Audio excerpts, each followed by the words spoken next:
Hello students, स्वागत है आप लोगों का आज के इस वीडियो में। आज हम बात करेंगे क्लास 11th के बारे में। वैसे विद्यार्थी जो अभी क्लास 10th पास करके 11th की ओर मूव कर रहे हैं, जो साइंस में अपने एडमिशन के लिए नामांकन के लिए अप्लाई कर चुके हैं, जो मैथ पढ़ना चाहते हैं और मैथ में अब तक वो ये डिसीजन उनको ये पता नहीं है कि कौन कौन सा चैप्टर हमको पढ़ना है। आज मैं इस वीडियो में उन्हें बताऊंगा कि 11th क्लास के मैथ में कौन कौन सा चैप्टर पढ़ना है और वो कितने मार्क्स का आप लोगों के 11th के एग्जाम में आता है।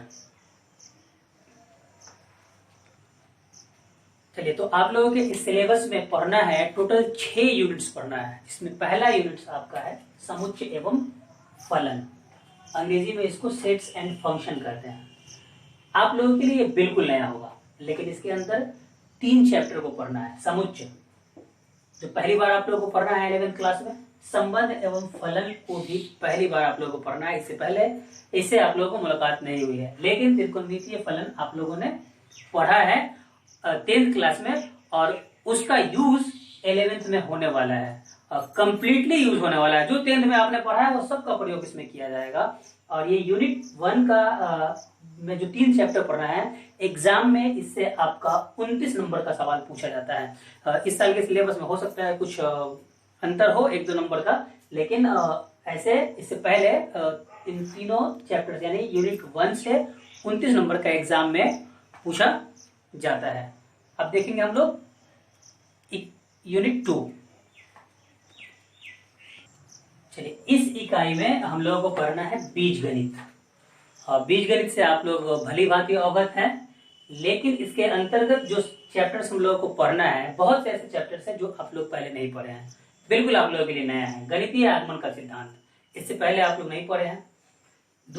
सम्मिश्र संख्याएं एवं द्विघातीय समीकरण, सम्मिश्र संख्या नया है, लेकिन द्विघातीय समीकरण आप लोग क्लास 10th में पढ़े हैं, इसलिए थोड़ा सा ये इजी होगा आप लोगों के लिए। रैखिक असमीकरण, आप लोग 10th में रैखिक समीकरण पढ़े हैं, लेकिन इसमें रैखिक असमीकरण या रैखिक असमीकरण उसी को बोलते हैं, पढ़ना है। और 7वां चैप्टर, ये जो है इकाई में 1, 2, 3 मैंने नहीं लिखा है यहाँ, ये आपकी किताब में चैप्टर्स नंबर 4, 5, 6 है, इसलिए मैंने वही नंबर यहाँ पे डिनोट किया है।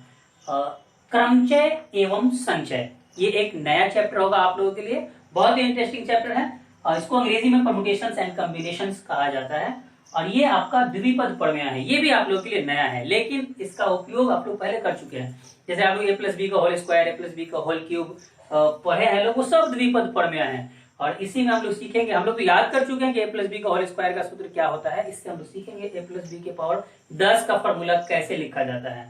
ठीक है, a+b होल दी पावर 10 का फॉर्मूला कैसे लिखा जाता है, बहुत आगे तक इसमें जाता है और इसी से आपका a+b का होल स्क्वायर का फॉर्मूला सिद्ध हुआ है। और अंतिम है आपका बीजगणित में अनुक्रम एवं श्रेणी, सीक्वेंस एंड सीरीज।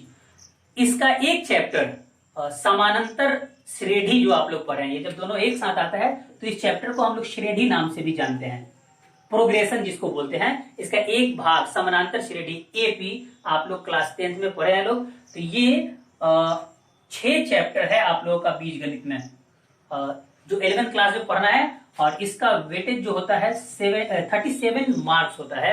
और 11th क्लास के मैथ के चैप्टर में सबसे ज्यादा लंबा, सबसे ज्यादा बड़ा चैप्टर आपका बीजगणित ही है और यही आपका मार्क्स ज्यादा लाने पर फोकस करता है। चलिए, आपका तीसरा यूनिट जो है वो आपको पढ़ना है नियामक ज्यामिति, कोऑर्डिनेट ज्योमेट्री।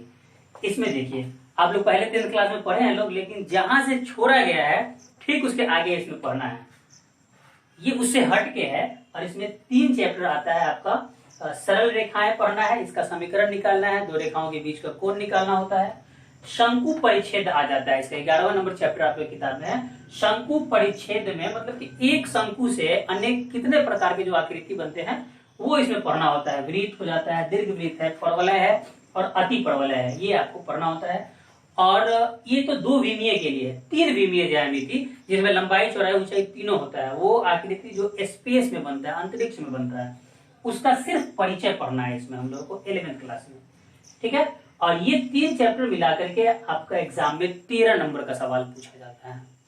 इसके बाद यूनिट 4 है, चौथा चैप्टर है कैलकुलस। एक नया बुक है, समझ लीजिए एक नया चैप्टर है, उसका सिर्फ एक पार्ट आप लोगों को पढ़ना है, सीमा और अवकलज, लिमिट्स एंड डेरिवेटिव्स जिसको अंग्रेजी में बोलते हैं। ये आपका 6 नंबर का पूछेगा 11th क्लास के एग्जाम में, लेकिन इसका यूज 12th क्लास में सबसे ज्यादा है, इसलिए लापरवाही 11th में नहीं करना है, अच्छी तरीके से इसको पढ़ना है। बिल्कुल नया है आप लोगों के लिए। आगे आता है गणितीय विवेचन, मैथमेटिकल रीजनिंग, ये भी नया है, 11th में आप लोगों को पढ़ना है, उसके पहले नहीं मिला है। ये 3 नंबर का आपको 11th के एग्जाम में पूछता है। अगला यूनिट 6 है सांख्यिकी और प्रायिकता। सांख्यिकी आप पढ़े हुए हैं, प्रायिकता भी आप पढ़े हुए हैं, लेकिन ये बिल्कुल उससे हटके होगा जो आप लोगों ने पहले पढ़ा है। पहले जो प्रायिकता आप 10th क्लास तक या सांख्यिकी आपने जो पढ़ा था वो बिल्कुल इजी था, अब थोड़ा सा उससे आगे इसमें पढ़ना है और ये 12 नंबर का पूछेगा। तो ये था आज आप लोगों के सामने 11th क्लास के मैथ के बुक्स में आप लोगों को क्या क्या पढ़ना है। बहुत से चैप्टर आप लोगों के लिए नया है और बहुत से चैप्टर से आप पहले से परिचित हैं। इसमें आपको एक बात का ध्यान देना आवश्यक है, वो ये है कि 11th क्लास के मैथ को इजी वे में लेकर के नहीं चलना है, या ये नहीं सोचना है कि इसका एग्जाम तो हमारे स्कूल में होता है, हमारे कॉलेज में होता है, तो इसको हम आसानी से नहीं भी पढ़ेंगे तो चलेगा। बहुत से लोगों का ये कहना होता है कि first year is a rest year, second year is the best year, जबकि ये बिल्कुल पढ़ने वाले बच्चों के लिए सही नहीं है। आप 11th का मैथ अच्छा से पढ़िएगा, तभी जाकर के आपको 12th का मैथ अच्छा से समझ में आएगा, अन्यथा आप बाद में बहुत पछताइएगा। इसलिए जो भी चैप्टर्स इसका पढ़ाया जाएगा, फिलहाल तो क्लास नहीं चल रहा है, इसलिए मजबूरी है कि हम लोग इसको ऑनलाइन ही पढ़ें।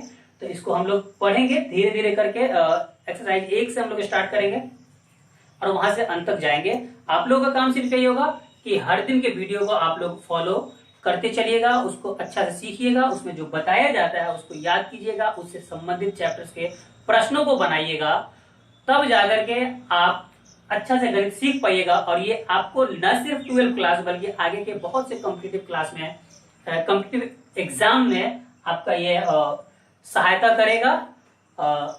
इसलिए मैं ये चाहूंगा कि आप लोग अपने सहपाठियों तक मेरी इस बात को पहुंचाएं, जिसके लिए जरूरी है कि इस क्या बोलते हैं सिलेबस को, इस चैनल को दूसरे तक आप लिंक को शेयर करें, वो सब्सक्राइब करें, ताकि समय समय पर क्लास 11 से संबंधित मैं जो भी वीडियो बनाऊं वो आप तक पहुंचते रहे।